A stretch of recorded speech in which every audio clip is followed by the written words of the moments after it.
All right, good afternoon, brothers. I'm Day Sean. I go by Sean, if everybody calls me Sean. I think it's way cooler, so I just stick with that.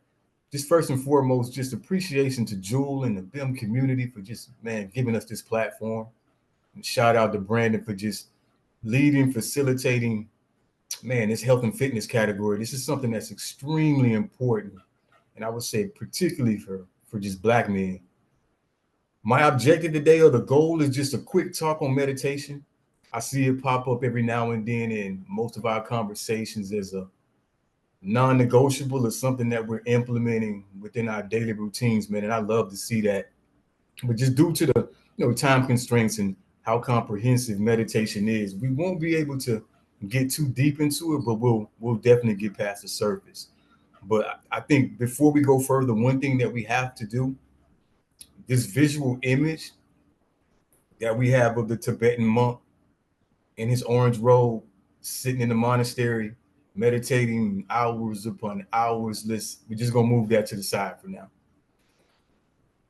Just a quick backstory. In 2018, I hit that proverbial brick wall.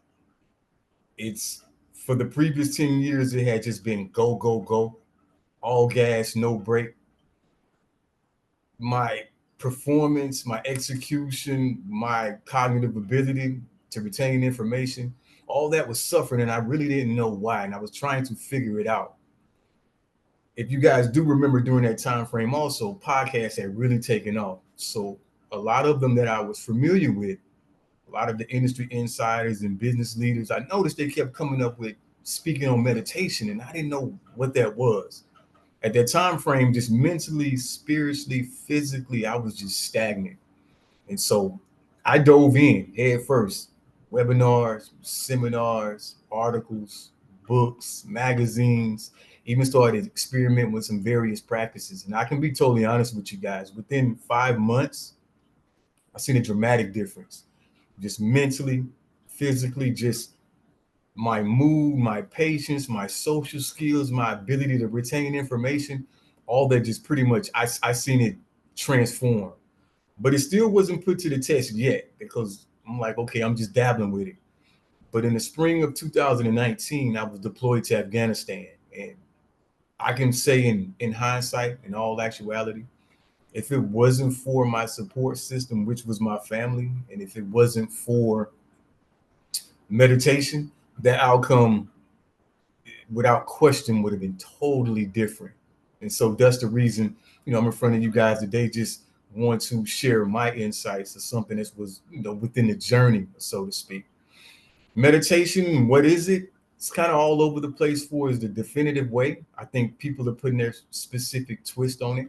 I like to resonate with the definition that says meditation is pretty much a practice that involves just clearing the mind, focusing by just using a combination of like mental and physical techniques. That's the one that I see kind of stuck and it made sense. The practice is dated. It would originated about 1500 BCE during the ancient Vedic times in India. And when they really pretty much, their original intent was just to make it a form of just having the outer self be able to get in tune with the inner self. So it was pretty simple. But then later on, you had the Chinese Taoists, you had the Indian Buddhists who had their specific traditions, and what they did was put their own spin on it and created their own versions. But it wasn't until like the late 19th century, early 20th century when it really started taking shape. That's when you had a lot of Asian practitioners who understood the study. They brought it to the Western culture, and we got a hold to it. And then 1979 is pretty much that landmark time. You had a guy, Dr. John Kabat-Zinn. He has the Center of Mindfulness at the University of UMass. Once he got a hold to it and actually understood the practice and seen what it was doing for him, he made it really digestible for us to understand it. And once we got a hold to it, it made sense. It resonated. And as you guys see right now, once you put anything in a capitalist society, it kind of changes a little bit. So the original intent has been a slightly skewed, but it still serves the purpose right now for all the benefits that people who really and truly practice and taking the time to understand and study what they're doing right now. It makes it's way more cons, way more benefits than the cons, so to speak. Four specific areas that I just want to make sure we cover. These are the ones that once I got a general understanding of what they were, my practice really took off and I was able to put a lot of context to it. The first one is the mind and just really understanding the mind and how it works with meditation. You have the myths, which are the fallacies, the misinterpretations of the things that's been miscommunicated for as meditation goes. All the benefits, I think, for us, especially Black men, if we're going to implement anything within our life and make it a part of our system for its human optimization, we definitely want to know what's the benefits that's going to yield from it. And then the actual how of meditation. We won't go through a full practice, but I do want to show a construct of what it looks like because there's so many different variations, so many different practices out there. So it's pretty much whatever fits you. It's like a sort of like a book. It's kind of hard to recommend something when you know whichever one that you actually take into and you do the work or you do the practice, it's going to yield benefits regardless. I think the first place we should begin, and the most important, in my opinion, is always the mind. The mind is that vast array of areas within the brain. Once I was able to get context and someone was able to explain to me how the mind and as it relates to meditation, but not only the mind, pretty much awareness. Awareness was the big thing. Awareness right now, it's kind of, if you guys have heard of mindfulness, it's the same thing. It's the same thing. It's just different practitioners are going to use a different layman's term to make it make sense. But once I got the understanding of the mind, it kind of took off from there. And as I started out, a person that I was really considered, I want to say guru, but he was giving me a lot of the information. He explained to me through a wonderful illustration. So just picture this grand mansion. And when you're walking up onto this mansion, you see beautiful landscapes. You see amazing architecture, something about a magazine. And you enter these double doors. Once you enter these double doors, you see a grand piano, you see extraordinary chandeliers, you see marble floors, amazing stairwells, just all the amenities of affluence. You're about to explore all the floors and all the rooms within this mansion. That mansion is the mind. As we enter those doors, at that moment, we are awareness. You can go anywhere in that mansion you like. Each room represents a different area within the mind. One room is sadness, one room is happiness, one room is anger. Say you're starting out, you go on the first floor and you go in your first room, you open the door, you close the door. At that moment, that room in which you're experiencing, you as awareness, is the bliss, you're conscious, you don't notice any other room within that mansion. At that moment, you're happy as awareness. But if a person were to ask you, are you the person happy? You're not. The only reason why you're experiencing happiness because you're in the room that's called happiness.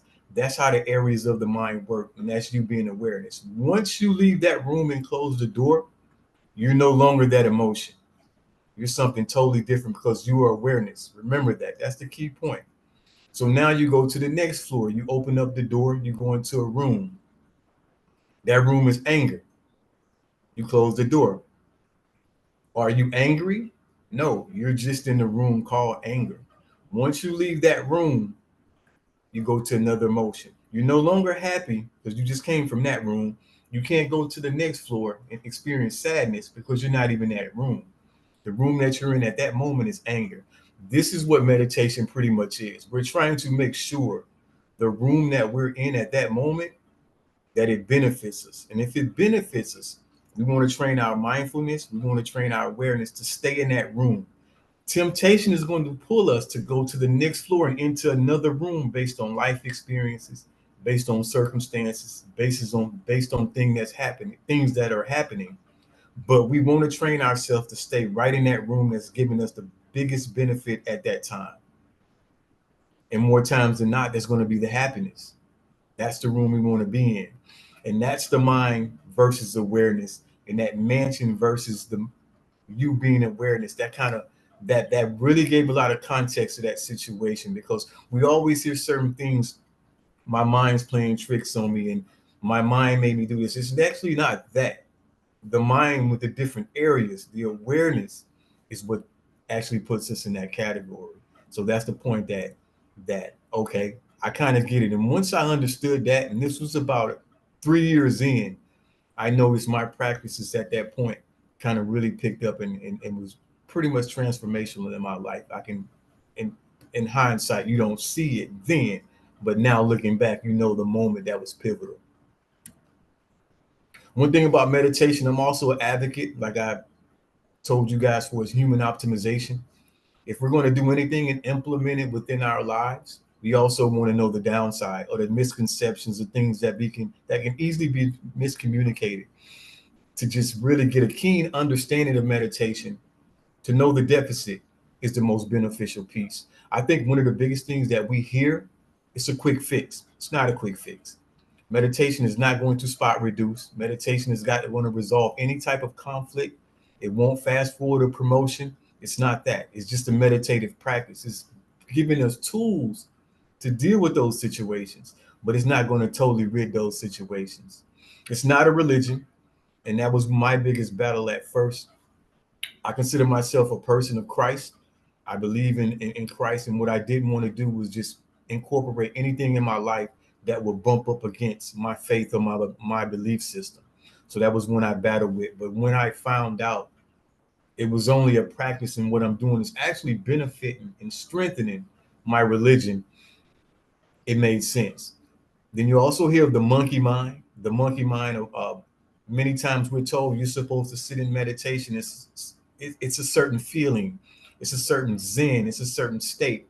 Your mind should never wander. If you're meditating and your mind is wandering, and you notice your mind wandering, you're doing it right. When you're not noticing that and you're just on these tangents of just unnatural flow, that's when you probably need to just revisit the actual practice. But you want to notice your mind wandering, which is the monkey mind, that unease, that stress.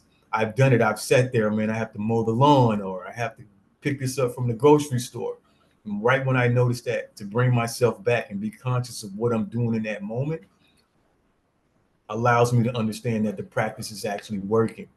And one of the biggest ones you'll see is the seated position. You have to be in the lotus position, which is cross-legged, to make sure that you're maximizing getting its full potential, which is false. You don't. When it came to the Western culture, one of the biggest, I would say, misconceptions was actually that. And when people found out that you could actually sit in a chair upright, it is highly recommended to be upright, because you're more aware, you get a more state of flow, you get more conscious. But they also do have meditation practices that are lying down. But again, it goes to whatever fits your type of practice that you want to bring into your life. I think that's the biggest part. And then doing it wrong. There's no such thing. Because you got to remember, meditation is not just a doing. Meditation is, we're walking meditation. We're in a meditative state when we're walking. Our biggest thing is just understanding how it relates to the mind, but keeping the practice going. There's no right or wrong way. It's just improving. And the longer and the more we practice, as it's called, the more we improve, the more we're noticing those times of being sleep, those times of just mind wandering, the monkey mind, as we say. And then the benefits, this is the biggest part. This is what showed me the beneficial area, the positive. I'm going to do anything, I want to make sure this outweighs the cons, something I can take from it. And the most impactful is just self-awareness. It's just that stronghold on us all. It's just giving the tools to fix what type of issue. We don't have time during the day in the pool and the tub to just sit with ourselves and understand the type of husband we want to be, understand the type of father we like to be. These things never get that appropriate time to even problem solving. So that's what meditation can do. It can give you that time to really step back. A misconception, you can do it from this long to this long. That's another one. You don't. You can go from 5 minutes, you can go to 5 hours. It's the what you have time to do. But the self-awareness piece is just creating that allotted time within itself. I think with the advancements in technology, one of the biggest ones also is just focus, concentration. We're distracted, we're getting pulled, we see the resistance. The more and more we're able to get that practice and center ourselves and really take control of our mind, you're going to see that translate in so many specific areas of your life, because it's just focus, and that's concentration. And just emotions. Emotions are, as it relates to responses, you're going to get a stimulus, a circumstance, a situation, a person, and then the way you respond. But in between that space is meditation. That's what's going to make sure whatever we're going through, the response that comes on the other end of that, that is normally one for our choosing. This was the first thing I noticed when my practice was taking hold, because the way I grew up, Mississippi, trauma, a lot of violence. And so my response mechanism was quick, very quick tempered, very quick to mouth off, little mouthy kid, skinny guy. So I had to have a big mouth. And so these are the things that really improved once I seen meditation taking hold. And just productivity. That's what we're doing, especially when we're at work or we're with our family. We want to make sure we're giving that appropriate time of whatever we're doing, that we're focused on that. And as it relates to the work environment, if we're going to put in that time, we want to make sure that what we're doing, that we're doing it the most effective way, the most efficient way as possible. And in order to do that, we have to limit the distractions. In order to do that, we have to improve our focus. As you can see, the ones that we generally talk about with the benefits, they all kind of cater to each other. They all are positive, and if one is going to improve, it's a ripple effect as it translates into the other ones also. And then the actual practice. Like I said, you'll see so many different variations. You have transcendental, you have guided meditation, you have I practice what's called Vipassana, and it's just breathing, but you have another 64 that's out there. So it's really the one that you take, study, try to get with some industry experts who are doing it, try to follow some type of plan to know that you're doing it the right way, not necessarily the actual practice, but the steps of maybe this is the area you should be in, or this is a nice book to read, or this is a nice format to follow. But you can see this is the most popular form that came to the Western culture, and what people 85% of meditation practitioners utilize this one. It's just sitting upright. You don't have to be in a lotus position. You could be sitting in a chair. You can keep your eyes closed, or you can open your eyes. That's another misconception. You just want to make sure you're centering the mind and just breathing deeply. You just understanding that breath when it's internally towards your abdomen, your nose. You just want to have a center point of noticing that breathing, or this is what I want to focus on at that moment. Because when your minds wander, or your mind wandered, I'm sorry, and you have those emergent thoughts, you want to have something just to bring it back. And that's what the breathing is going to do. And then to begin again. In the meditation practice, one of the biggest things that you're going to learn, start over. When you're sitting down and you're practicing and your mind wander, start over. When you're doing something and you notice your mind is wandering for whatever productive, start over, start from scratch, start exactly where you're at. Not necessarily in the beginning of the practice, but you're stopping your mind from wandering.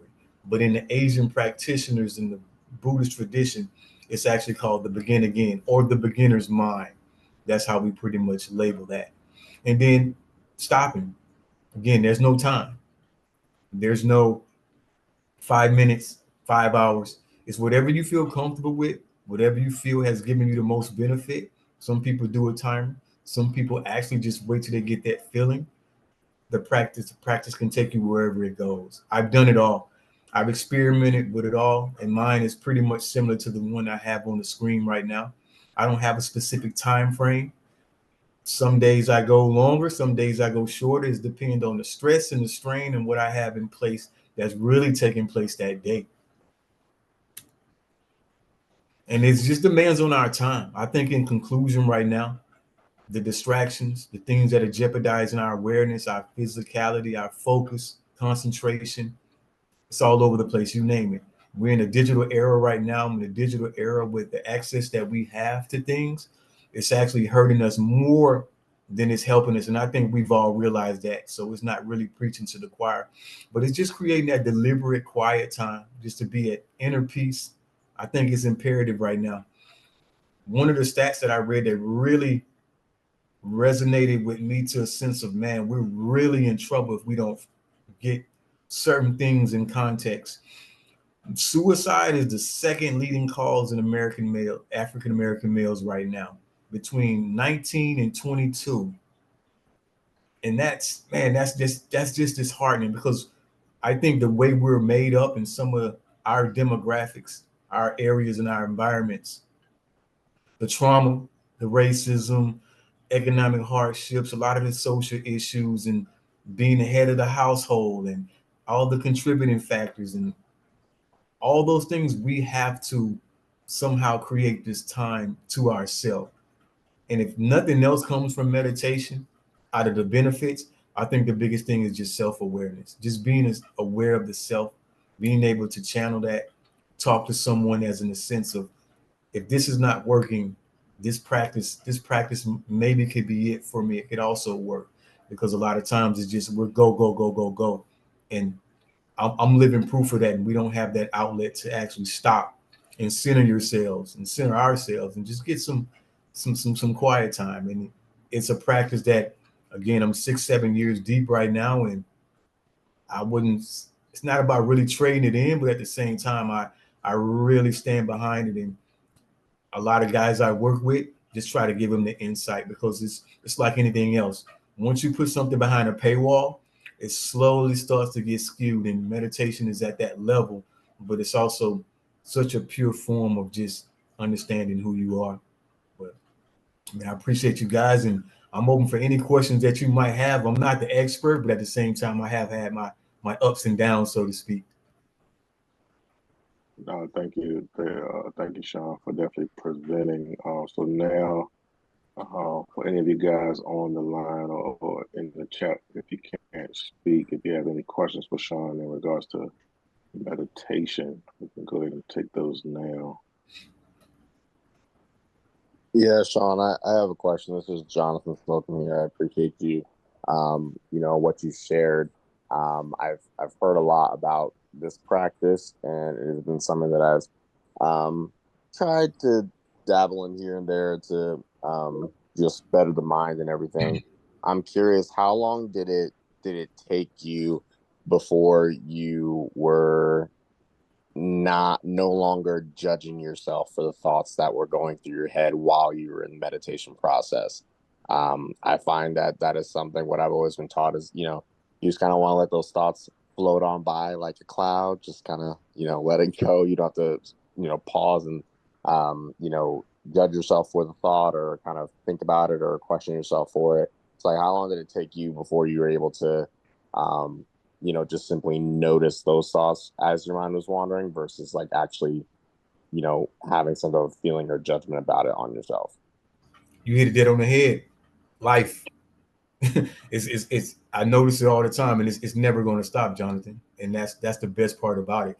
Everything you just said, what you just summed up, is meditation in a nutshell.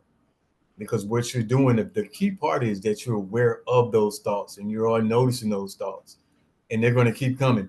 There's no days that's better than the others, I would say. It's just a sense of knowing, like, man, my mind is all over the place. If I'm done with a meditation practice and I've said, man, my mind was all over the place during those 30 minutes, that to me, Jonathan, is a win. It's when I'm done and I know my mind was all over the place, but I haven't been conscious of that. I think that's when it's like, man, I wasn't as effective as I usually am for when I meditate. But at the same time, it's an ongoing thing. That's I think what makes meditation so special. Is one of them things you'll take to the grave and you're never going to have it figured out. But it's the act of just making sure you are doing the practice, so to speak. Yeah, I love that. I love that you're just taking the time to just exist and be, and just be with those thoughts. I love that. It's awesome. Absolutely, man. Appreciate the question. Yeah, Sean, I wanted to ask for, I guess for anybody getting started, what would you say would be I guess the length of time you should kind of like start with or kind of gauge with, um, for anybody just getting started or wanting to start? Yeah, 5-10 minutes, 5 to 10 minutes, man. I see people, a lot of my close friends when they start. Again, it's the whole Tibetan monk. They want to sit down for an hour.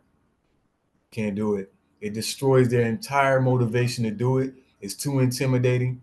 Those little 5 minute spurts, and the good thing about those, Brandon, they can be sprinkled throughout the day. I do it after lunch. I do it if I just had a meeting with my boss and she kind of got on my nerves, brother. I sprinkle them whenever I can get them. They can be in your car, and again, man, I always tell people a healthy duration is that 5 to 10 minutes, and then it's really up from there. It's going to improve because the benefits is happening. The simple math is going to tell the average person, man, if I'm getting this off 10 minutes, imagine what I'm going to do for 30. It happens. It happens to everybody like that. No, that's good. That's definitely informative. Because to your point, I think putting it in perspective of like trying to, run a mile when you just start running, when you just, pace yourself, take your time, just do one lap. You don't have to do the 4 laps to do the mile today. So I think that's very good to kind of like pace yourself. And I also want to ask for you, I guess when you started off and throughout your journey, has there ever been a time when you had to kind of like, I guess overall like reset yourself of like, I guess my meditation is, I guess kind of like getting away from me. It's becoming like, I don't know, something else, but like kind of like reset yourself in a sense of like how you're meditating and how you're going about it. Absolutely. Yeah, because you know this, Brandon, man. African American males, we're extremely competitive. So all it takes for me to see a person going 3 hours, I got to go 4. And so once you get into things like that, it really defeats the purpose and it takes away from the practice. But what I do when I started with guided meditation through an app, and they have a 30-day setup initially. So I revisit that 30-day refresher at least twice a year just to reset, because you're going to get into the hustle and bustle. And like I mentioned, man, everything is behind a paywall now, and there's so many like little ins and outs. So I never want to lose the true essence of why I started.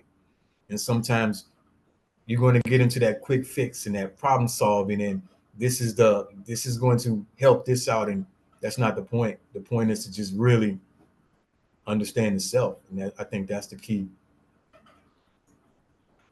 Yeah, that's definitely good. Anybody else got any questions for Sean? Just comments or want to share anything about or if you're already meditating, anything about your journey that you've learned. Yeah, and if you are meditating, man, keep it up, Brandon. I'll make sure I load the slide deck, and I have a one pager from the key points today. I'll load that up through the chat, man. Okay. Yeah, and I was just talking to the admin. It looks like everything as far as the recording is going well, so we'll get that dropped in the chat for anybody that missed as well. Um, so all is good there. I think for me, Sean, to your point of when meditating, you think about the being Christian and everything. You don't want to do anything that kind of gets away from your faith. So I think that goes for me. A lot of times, my meditation is in the morning before everybody gets up, kind of Yep. like in my quiet time before things get to moving, before you hear things outside or anything. I'm normally up by like 4:30. Just to get that additional quiet time before like my son gets up and the house, everybody in the house gets to moving, and I can just have like peace and quiet to kind of read, do my devotion, things like that, and then just sit still and kind of think about the day going forward, and then just kind of to your point like meditate. And I normally do it for a good like 5 to 10 minutes or so.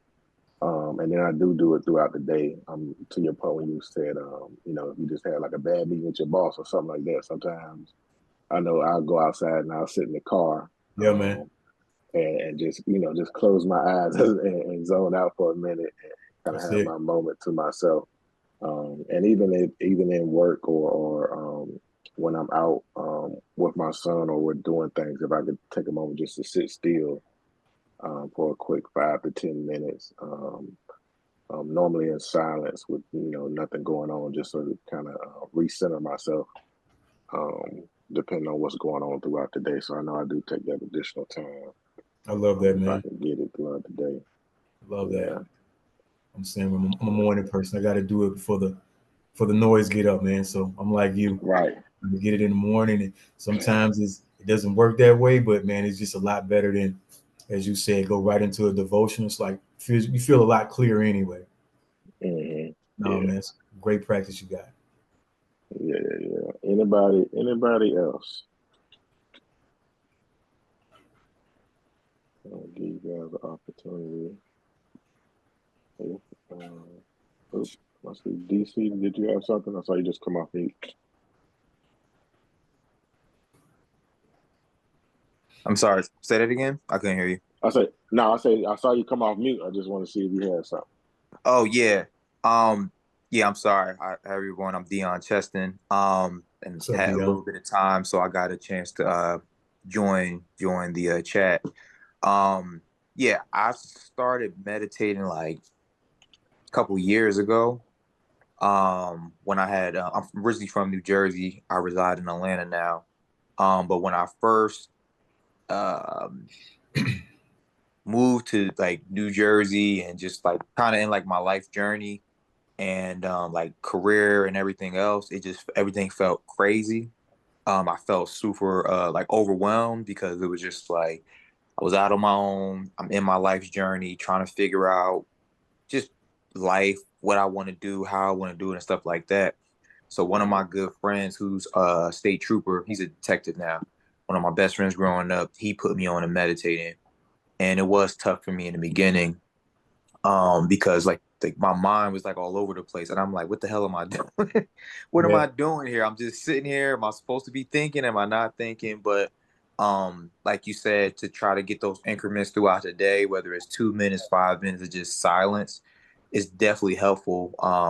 Versus like you said, trying to break it down into like, all right, I'm gonna sit still for an hour, because that's not realistic for me anyway, especially me having a 15-month-old, because I mean, I'll be happy to get 2 minutes to myself. Amen. So yeah, so just those moments of just like you said, just kind of like taking a deep breath and just trying to sit still, getting your day started has definitely helped for me. Definitely feel like refreshed, and just wanted to add my 2 cents. So I appreciate that, Dion. Thanks, man. Mm-hmm. But definitely Thank you. like that. Keep it up, brother. Keep it up. Anybody else? Anybody else thoughts on meditation or any questions or comments? Or if you're practicing or currently doing it, your take on meditation. Aaron, I saw you just joined. I don't know how much you heard or if you were in earlier, but Sean had just given a presentation on meditation and kind of walked us through that journey. So I don't know if you had any questions or comments in regards to that.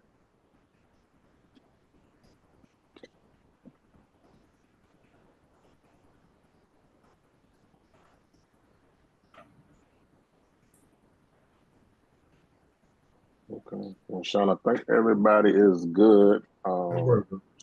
Like I said, if you drop all that stuff in the chat, we'll be good to go, and then the recording will be up. I think turnaround time is normally like within 48 hours or so, for anybody else that want to follow up. But I definitely appreciate you presenting today and your time while you're traveling, while you're on military duty. Hey man, I couldn't do it, man. You gave me the platform, B, and I had to take advantage of it, man. I appreciate you, man. Just coordinating, man. Hey man, what you're doing in this platform, man, like I said, man, it's commendable, brother. You got some good topics coming through, man. You're doing a great job, brother. No, I'm trying. I'm trying. I definitely. You guys make it easy. We have good conversation. I think for me as just leading the group, it's definitely been a pleasure. You guys, like I said, you guys make it easy. We have fun in the chat. We got a good mix of great guys. So no, it's definitely a pleasure. I think for me, I couldn't have a better group of guys to be involved with. Definitely, man. I appreciate you, boys, man. Thanks for everybody for attending. You guys be good. I'll see you guys in chat. Copy that.